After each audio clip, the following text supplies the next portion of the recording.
Online कक्षा में एक बार सभी विद्यार्थियों का पुनः स्वागत है। आज का मेरा टॉपिक है जेनेटिक्स के अंदर नॉन एलिलिक इंटरेक्शंस, गैर अलील इंटरेक्शन या अंतर क्रियाएं। देखिए, इस टॉपिक को समझने से पहले आवश्यक है कि हम एलील और नॉन एलील के बारे में समझें। मेंडल ने जीन के लिए जो उपयोग शब्द किया था वह एलील शब्द का उपयोग किया था। एक लक्षण जैसे एक लंबाई का गुण है, उसके लिए हर व्यक्ति के अंदर, मान लो किसी जोड़े के अंदर दो एलील होते हैं, एक पिता से प्राप्त होता है, एक माता से प्राप्त होता है। यानी एक लक्षण से जुड़े हुए कितने एलील होते हैं? दो एलील होते हैं सामान्य तौर पर। परंतु नॉन एलिलिक मीन्स उस लक्षण को प्रभावित करने वाले तो है, परंतु उस जीन के दूसरे अन्य लोकस पर हैं। जैसे एक लंबाई का गुण है, वह उसकी एलील तो दो है, परंतु वह किसी अन्य जीन जो किसी और गुणसूत्र के ऊपर किसी अन्य स्थान पर मौजूद है, उसके द्वारा वह जीन प्रभावित होती हैं। तो वह किस प्रकार से प्रभावित होती हैं, इस प्रकार के सारे इंटरेक्शंस नॉन एलिलिक में आते हैं। तो आज का मेरा टॉपिक यही है, परंतु टॉपिक से पहले संक्षिप्त में मैं एलील इनके बारे में भी बताऊंगा। देखिए, Mendelian genetics does not explain all kind of inheritance for phenotypic ratios different from Mendelian ratios।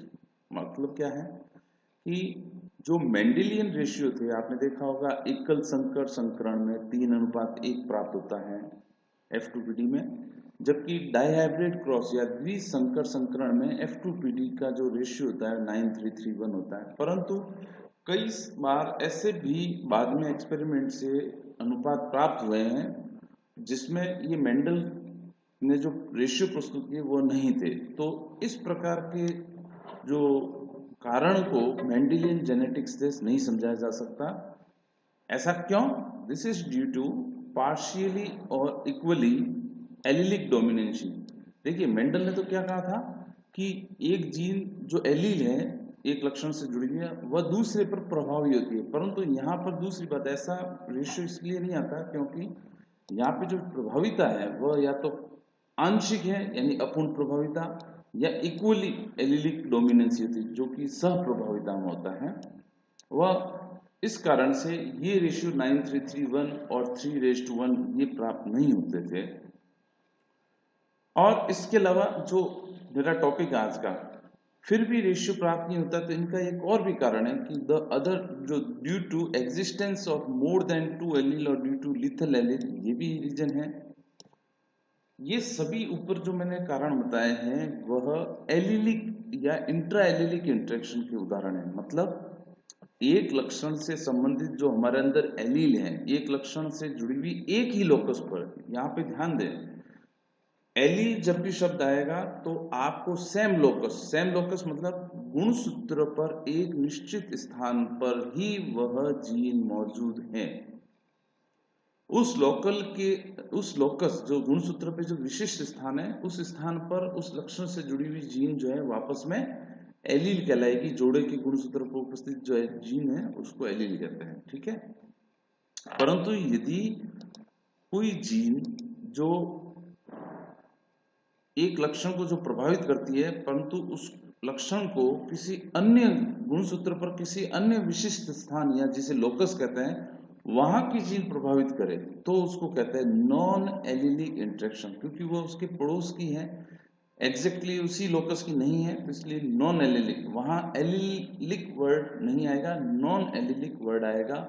या जिसको कहते हैं इंटर एलिलिक, यानी दो भिन्न भिन्न स्थान या भिन्न भिन्न लोकस वाले एलील के बीच इंटरेक्शंस। देखिए, डेवलपमेंट ऑफ सिंगल कैरेक्टर, एक सिंगल कैरेक्टर का जो डेवलपमेंट है वह दो या अधिक जीन के कारण होता है, जो कि भिन्न भिन्न तरीके से होता है। और ये ध्यान रखना, ये जो जीन है डिफरेंट लोकस पर होती है।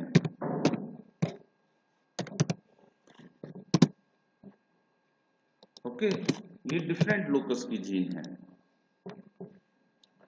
तो इस प्रकार से नॉन एलिलिक एंड एलिलिक में पुनः रिवाइज करता हूँ। एलिलिक जीन जो होती है सेम लोकस पे होती है, यानी गुणसूत्र के जो जोड़े होते हैं उसमें एक विशिष्ट स्थान पर ही मौजूद होती है, जबकि नॉन एलिलिक इंटरेक्शंस वाली जीन जो है या एलील है वह डिफरेंट लोकस पर अर्थात गुणसूत्र के अलग अलग स्थानों पर मौजूद होती हैं, एक ही स्थान पर मौजूद नहीं होती है। ये अगर आपको क्वेश्चन पूछा जाता है कि फैक्टर हाइपोथेसिस क्या है, कारक अवधारणा क्या है, तो यहाँ पर इंटरेक्शंस ऑफ जीन्स के बारे में बात करनी है। आप कभी भी कंफ्यूज ना हुए कि फैक्टर हाइपोथेसिस क्या है। आपके एग्जाम में आए सवाल कि कारक अवधारणा को स्पष्ट कीजिए, तो बड़ा आसान है। इसमें आपको जैसे ही कारक अवधारणा कहे तो आपको यहाँ पे क्या करना है, जीन्स की इंटरेक्शंस, जीन्स की आपसी संक्रियाएं, इन शब्द को ही माइंड में रखना है। तो बड़ा आसान है, शब्द भले ही थोड़ा कंफ्यूजन करता हो आपको तो याद कर लेना, फैक्टर हाइपोथेसिस या interaction of genes. Gene expression not independent of each other.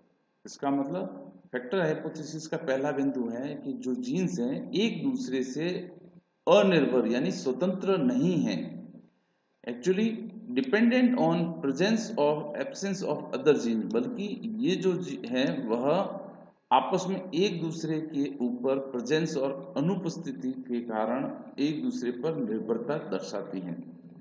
और इस प्रकार से these kind of deviation from Mendelian one gene one trait, यहाँ पे जो भी बात हो रही है फैक्टर हाइपोथेसिस वह नॉन एलिलिक इंटरेक्शन के लिए है, ठीक है, ध्यान रखना। अदर जीन का मतलब ही यहाँ पर है नॉन एलिलिक।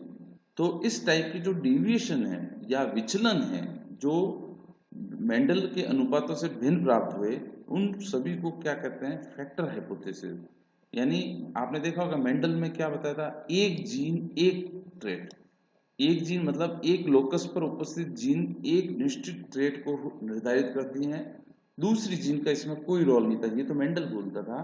परंतु फैक्टर हाइपोथेसिस में बताते हैं कि जीन्स खुद भी, अलग अलग लोकस की जीन्स भी आपस में इंटरेक्शंस रखती हैं। अलग अलग लोकस पर जो नॉन एलिलिक एलील्स हैं या भिन्न भिन्न लोकस की जो जीन्स है आपस में इंटरेक्शन रखती हैं, और इसी को कहते हैं फैक्टर हाइपोथेसिस। ओके, तो फैक्टर हाइपोथेसिस का मतलब नॉन एलिलिक जीन का आपस में इंटरेक्शन जो मेंडल्स के जो अनुपात थे उनसे भिन्न अनुपात उत्पन्न करने के कारण थे, वह इस फैक्टर हाइपोथेसिस में अध्ययन है। और ये नॉन एलिलिक इंटरेक्शन से जुड़ी हुई है, इसलिए हम इसी को पढ़ते हैं आज। अब मेरा नॉन एलिलिक जीन इंटरेक्शंस के डिफरेंट एग्जांपल्स में पेश कर रहा हूं, आप इसको ढंग से समझें। पहला तो है सिंपल इंटरेक्शन, सामान्य संक्रिया। देखिए यहाँ पर रेशियो 9 3 3 1 ही रहता है, पर फिर भी अंतर क्या है, अंतर ये है, देखिए यहाँ पे 2 नॉन एलिलिक जीन इंटरेक्शन, जैसे जीन ए है और जो दूसरे लोकस की जीन जो है बी है, और उन दोनों के एलील कैपिटल ए और कैपिटल बी है। मैं एक एग्जांपल से बता देता हूँ, जैसे ये जीन है रोजकॉम एंड ये जो लिथायरस ओडोरेटस के लिए बात है, देखिए यह फाउल के कॉम या जो क्राउन है उसके ऊपर है। इसमें 2 जीन है, एक कैपिटल आर और एक कैपिटल पी। इनके रिसेसिव स्मॉल आर और स्मॉल पी से जुड़े हुए हैं। ये डाइहाइब्रिड तेरेसॉइड क्रॉस इसमें शो किया गया है, पर यहाँ पर रेशियो तो 9331 है, परंतु अगर फिनोटाइप का, ये जीनोटाइप है, फिनोटाइप की अगर बात की जाए तो उसमें आप देख सकते हैं जहां आर रोज कॉम के लिए दर्शाता है, वहीं कैपिटल पी जो है वह पी कॉम के लिए दर्शाता है। परंतु जब आर और पी दोनों प्रभावी जो जीन है यहाँ पे जब साथ साथ आते हैं, यहाँ पर जहां पर भी आर और पी डोमिनेंट जो है साथ साथ आते हैं, जो कि 9 संख्या में होते हैं, वह न तो रोज कॉम्ब होता है न पी कॉम्ब होता है, एक तीसरा ही करेक्टर वालनट कॉम्ब प्रदर्शित होता है। तो हालांकि संख्या तो 9 है, परंतु फिनोटाइप इज डिफरेंट, न तो रोज कॉम्ब है न ही वालनट कॉम्ब है, सॉरी पी कॉम्ब है, और इन दोनों के अलग यानी अलग ही रूप में एक वालनट कॉम्ब है। और एक और भी बात है, जब ये दोनों ही अलग हैं, रिसेसिव फॉर्म होता है, यानी सिंगल आर और सिंगल पी जो कि केवल एक प्राप्त होता है, वह न रोज कॉम्ब है, न पी कॉम्ब है, न वालनट है, वह केवल और केवल एक सिंगल कॉम्ब है। तो यहाँ पे 4 प्रकार के ही फिनोटाइप प्राप्त हुए। ठीक है, यहाँ पे मेंडल की तरह जो फिनोटाइप थे उस तरह से दर्शित नहीं होते, यहाँ पे कुछ मॉडिफिकेशन हो गया है, इसलिए रेशियो जो जीनोटाइप रेशियो वह तो 9331 ही है, परंतु फिनोटाइप जब देखेंगे तो वहां पे हमें पता लगेगा कि दो प्रभावी जीन जो अलग अलग लोकस पे थे, कैपिटल आर और कैपिटल पी, उन्होंने आपस में एक दूसरे से इंटरेक्शन किया और फिनोटाइप को अलग शो कर दिया। तो आप अब समझ सकते हैं ये इंटरेक्शन है दो या अधिक जीन्स के बीच में जो डिफरेंट लोकल पे, डिफरेंट लोकस पे गुणसूत्र पर उपस्थित होते हैं। ये कंप्लीमेंट्री फॉर सिंपल इंटरेक्शन दो एलील के कारण है। जब दोनों डोमिनेंट एलील साथ साथ होती हैं तो एक डिस्टिंक्ट, एक नया टाइप का फिनोटाइप उत्पन्न करती हैं। जब दोनों ही एब्सेंट होती है, कौन सी, जो डोमिनेंट आर और पी, वह एक नया ही एक अन्य फिनोटाइप उत्पन्न करती है, जैसे यहाँ पे सिंगल कॉम आया था रिसेसिव के रूप में। तो सिंपल इंटरेक्शन भले ही 9331 है, परंतु अगर फिनोटाइप की बात की जाए तो यहाँ पर मेंडल के अनुसार नहीं हुआ है। यहाँ पे 9 वाला जो फिनोटाइप है वह भी अलग है, जो न तो रोज है न पी कॉम है, वालनट है, और जो सिंगल वाला रिसेसिव है वह भी एक अलग प्रकार का फिनोटाइप है। तो नॉन एलेलिक इंटरेक्शन का सिंपल इंटरेक्शन इस तरह से कंप्लीट हुआ। नेक्स्ट है कंप्लीमेंट्री। कंप्लीमेंट्री को हिंदी में कहते हैं पूरक कारक, यानी जी कंप्लीमेंट्री जीन्स कह दीजिए, कंप्लीमेंट्री फैक्टर कह दीजिए, एक ही बात। ये ठीक वैसे ही है, दो कंप्लीमेंट फ्रेंड्स हैं, दो दोस्त हैं, दोनों मिलकर एक काम कर सकते हैं, अलग अलग बिल्कुल नहीं। यानी एक कोई ए लड़का है और एक कोई बी लड़का है, दोनों मिलकर कोई एक टास्क कर सकते हैं मिल करके, परंतु दोनों अलग अलग हैं तो कभी नहीं कर सकते। यहाँ पे अलग अलग का मतलब जो प्रभावी रूप में। तो certain character are produced by interaction, दो जीन के बीच में इंटरेक्शन से होता है, अदरवाइज वह नहीं होते। जैसे मैं इसको उदाहरण से समझाता हूँ। जैसे यहाँ पे दो फ्रेंड जीन है सी एंड पी, ये एक प्रीकर्सर मॉलिक्यूल्स हैं प्लांट्स में। Inheritance of flower colour in लेथारियस ओडेरेटस, जो प्लांट है लेथारियस ओडेरेटस, उसके अंदर एक जीन जो प्रोडक्ट है एक्स को सी जीन जो है उसको प्रोडक्ट वाई में बदलती है, उसका कलर भी वाइट है, कलर में कोई चेंज नहीं है, यानी इसका फिनोटाइप प्रदर्शित नहीं हो रहा है। यहाँ पे ध्यान देना, पहली जीन का भी प्रभाव वाई पर जो पड़ा है वह प्रदर्शित नहीं हुआ है, यानी ये एक्सप्रेस नहीं हो रहा है, हमें फिनोटाइप के रूप में प्रदर्शित नहीं हो रहा है। परंतु जैसे ही जीन पी जो प्रभावी जीन है वह आती है तो इस वाई प्रोडक्ट को आगे रूपांतरित कर देती है जेड प्रोडक्ट में, जो कि पर्पल कलर का एंथोसाइन है। तो आप देख लीजिए, जब भी यदि कैपिटल पी प्रभावी जीन नहीं होगी और दूसरी प्रभावी सी जीन नहीं होगी, तो न तो या तो जो इसका जो प्रोसेस है वाई पे अटक जाएगा या एक्स पे ही अटका हुआ रहेगा। यदि ये दोनों प्रभावी जीन है तो पर्पल कलर आएगा। तो इसका प्रभाव क्या है, जैसे ही सी और पी साथ में आती है, जो 9 रेशियो है आता है, आपको अच्छी तरह से मालूम है, डायहाइब्रिड क्रॉस में 9331, जब दोनों डोमिनेट करेक्ट होते हैं वो 9 होते हैं, दोनों रिसीव होते हैं वह सिंगल एक रेशियो में प्राप्त होते हैं, बाकी 3 में मिलते हैं। तो जो सबसे ऊपर वाला 9 रेशियो में प्राप्त होता है उसमें दोनों डोमिनेंट करेक्टर साथ में होते हैं, तो इसलिए वहां पर एंथोसाइन का पिगमेंट पर्पल कलर प्रोड्यूस हो गया।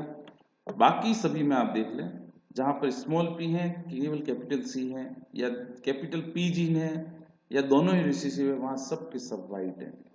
तो ये एक दूसरे के पूरक फ्रेंड जीन, या जिसे दूसरा शब्द के कंप्लीमेंट्री जीन भी कहते हैं, ये इसका एक अच्छा उदाहरण है। तो इसको वापस से टेक्स्ट को देखते हैं। Certain character are produced by interaction between two और more gene which are occupying different loci inherited from different parents.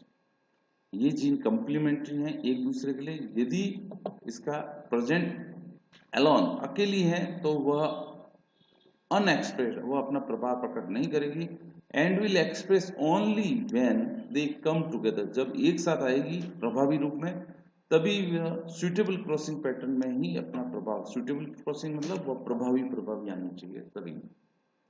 इसका उदाहरण मैंने समझा दिया है। एक यहाँ पे बात और है, ऐसा नहीं है कि कंप्लीमेंट्री में दो दोस्त ही होते हैं, ये भी हो सकता है कि कंप्लीमेंट्री यानी पूरक दोस्त तीन हो, यानी कंप्लीमेंट्री जीन तीन हो, चार हो, तो ऐसा संभव है कि more than two complementary gene is also possible, ठीक है। और इसका एक उदाहरण है थ्री कंप्लीमेंट्री जीन का, एल्यूरोन कलर इन मेज, मक्का का जो एल्यूरोन परत होती है, भ्रूण कोश के अंदर एल्यूरोन लेयर होती है, उसको तीन कंप्लीमेंट्री जीन नियंत्रित करती हैं, यानी तीन जीन एल्यूरोन के कलर को निर्धारित करती हैं। यदि एक भी एब्सेंट हुई तो उसका कलर भिन्न हो जाएगा। Now duplicate gene, duplicate gene जानते हैं, बहरूपिया जीन, जैसे एक नहीं है तो दूसरा उसका काम कर लेगा। यहाँ पे एलील मत समझना बिल्कुल भी, ये डिफरेंट लोकस पे, डिफरेंट लोकस मतलब गुणसूत्रों पे अलग अलग स्थान पर दो जीन हैं, उनके एलील दोनों के अलग अलग हैं, परंतु जैसे ही उनमें से कोई भी एक जीन प्रभावी अगर मौजूद है तो वह करेक्टर शो कर लेगी, मतलब दोनों में से कोई भी जीन अवेलेबल है तो वह काम कर लेगी। कैसे? जैसे ट्रायंगुलर एक शेफर्ड पर्स जो है उसका एक एग्जांपल है, उसमें है ट्रायंगुलर कैप्सूल, यानी दोनों ए बी बी वाली जीन, और एक है ओवल कैप्सूल ए स्मॉल और स्मॉल बी स्मॉल, यदि उनका करवाते हैं तो आप देख सकते हैं कि जो हेटेरोजाइगस विषम युग्मजी जो F1 पीढ़ी है वह ट्रायंगुलर ही है, परंतु F2 पीढ़ी में आप देखेंगे जो फिनोटाइप जिसके अंदर दोनों एक की कम से कम एक प्रभावी आ गए, जो 9 के रेशियो में, वह चाहे एक प्रभावी है और दूसरे के दोनों प्रभावी है, तो होना ये चाहिए था मेंडल के अनुसार ये अलग प्रकार का होना चाहिए था, परंतु ऐसा नहीं है, क्योंकि एक ए जीन आ गई है तो ये भी फिर भी ट्रायंगुलर रह गया। यदि बी जीन प्रभावी है, ए रिसेसिव है, तो भी वह ट्रायंगुलर है, यानी 933 दोनों तीनों के तीनों श्रिंक होके एक सिंगल फिनोटाइप 15 में बदल गए, यानी ट्रायंगुलर कैप्सूल इनके अंदर बन रहा है 15 में, केवल और केवल 1 रेशियो में, जो कि दोनों रिसेसिव है, यानी एक भी डोमिनेंट जीन न ए की है न बी की है, तब जाके वह अपना अप्रभावी लक्षण ओवल कैप्सूल का प्रदर्शित करेगा। तो इस तरह से डुप्लीकेट जीन मीन्स एक दूसरे की डुप्लीकेट है, दोनों एक दूसरे के व्यवहार को कॉपी करती है। और एक बात और, यहाँ पर पॉलीजीन और डुप्लीकेट जीन में अंतर समझ लें। डुप्लीकेट जीन में करेक्टर की क्वालिटी वही रहती है, यानी जो चीज है वैसी ही रहेगी, परंतु पॉलीजीन के अंदर सेम काम करने वाली जीन, जैसे एक स्किन कलर की बात करते हैं तो स्किन कलर में एक जीन आ गई प्रभावी तो कलर थोड़ा हल्का होगा, दो जीन आ गई तो थोड़ा गहरा, यानी एक डिसकंटिन्यूअस वेरिएशंस होंगे, कलर में इंटेंसिटी बढ़ती जाती है या जो करेक्टर की इंटेंसिटी बढ़ती जाती है, परंतु डुप्लीकेट जीन में ऐसा नहीं है। इनमें भले ही ए बी साथ में आ गया तो इसका मतलब कोई ट्रायंगुलर शेप में कोई बड़ा छोटा या कोई ज्यादा फीचर चेंज नहीं होते। यहाँ पे चाहे दोनों कैपिटल यानी प्रभावी जीन आ जाए, चाहे सिंगल आ जाए या सिंगल दूसरे की आ जाए, सभी में एक ही प्रकार का सिमिलर फिनोटाइप होता है जो डुप्लीकेट जीन का है। जो पॉलीजीन के अंदर इनके अंदर एक्स एग्रीगेशन या ये कहते हैं अतिरंजन हो जाता है, जैसे जैसे ज्यादा प्रभावी जीन आएगी करेक्टर के अंदर अतिरंजन होता जाएगा, जो कि डुप्लीकेट जीन में नहीं होता है। आज के टॉपिक में मैं इतना ही बता रहा हूं, नेक्स्ट वीडियो में मैं बताऊंगा कि एपिस्टेसिस क्या है, और अभी मैंने जो बोला पॉलीजीन इफेक्ट क्या है उसके बारे में बताऊंगा। आप देखते रहिए वीडियो, अगर वीडियो पसंद आए तो लाइक सब्सक्राइब करें, अपने मित्रों को शेयर करें। Thank you very much.